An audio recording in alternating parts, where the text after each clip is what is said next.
Today's just been one of those days which we all know would be coming eventually, but when it arrived, I still can't believe it. Honestly, it was just really difficult to believe it because, I don't know, she's been such an integral part of, I think, so many people's lives from kind of all generations. Well, obviously, it's a big surprise. I mean, when we got the news this morning that she was in Balmoral, like, it was still not set in stone that this was going to happen. At least thought there would be a couple of days or a couple of weeks. So definitely a big shock and very sad. She was such a symbol in this country and in the world.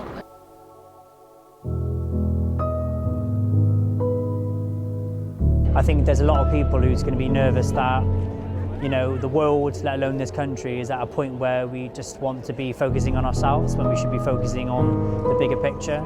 And she's always been that person to me, and I think for so many, that's been the unifying force. That when something bad's happened in society, we've all turned to her, and she's been the glue that's brought us and the world back together.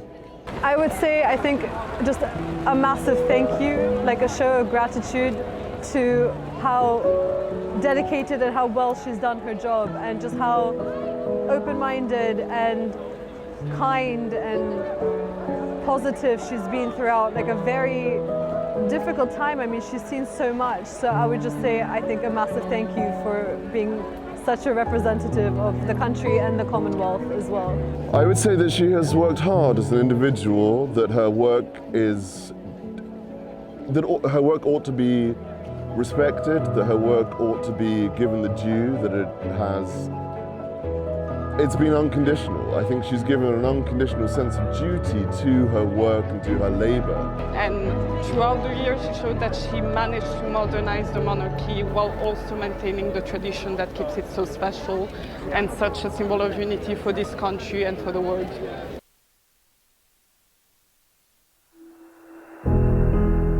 I think, you know, Prince Charles has been the longest heir apparent in British history.